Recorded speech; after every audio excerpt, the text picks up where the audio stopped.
यादव देवकी गर्भजननम गोपी गृहे वर्धनम मायापूतना जीवतापहरणम गोवर्धनोद्धारणम कंसाच्छेदन कौरवादिहरणम कुंती सुधा पालनम एतद् श्रीमद्भागवत पुराण कथितम श्रीकृष्ण लीलामृतम।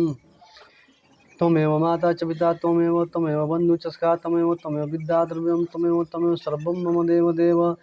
ओम नमो भगवते वासुदेवाय विश्वेश्वराय आदिपुरुष परम्पार उल्लेख पुरुषाय नमः।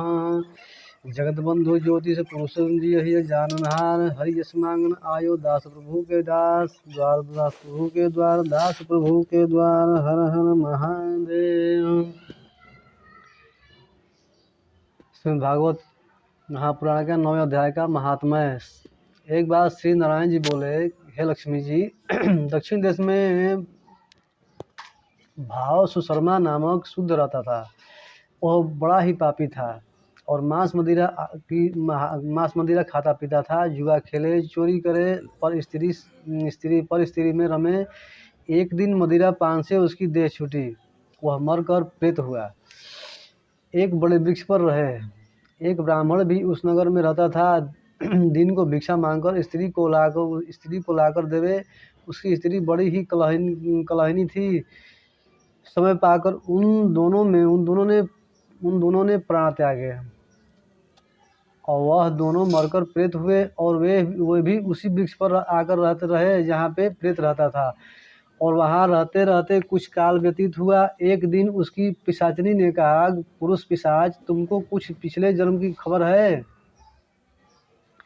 तब पिशाच ने कहा, खबर तो है, मैं पिछले जन्म में ब्राह्मण था।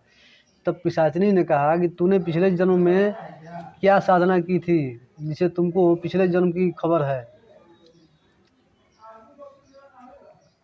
तब उसने कहा, मैंने पिछले जन्म में एक ब्राह्मण से अध्यात्म कर्म सुना था।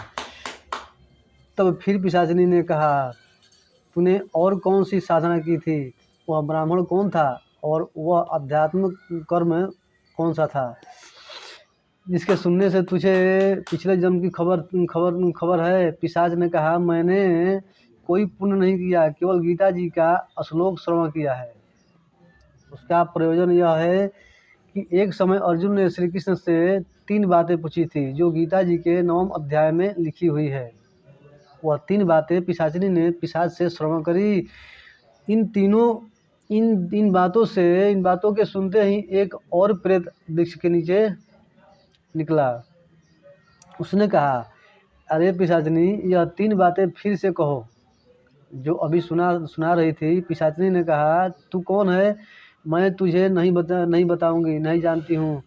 मैं अपने पति से पूछती हूँ, यह कर्म कौन सा था जिससे पिछले जन्म की खबर रही। इन बातों के सुनते ही तीनों की प्रेत देही छूटकर तत्काल देवदेही पाई।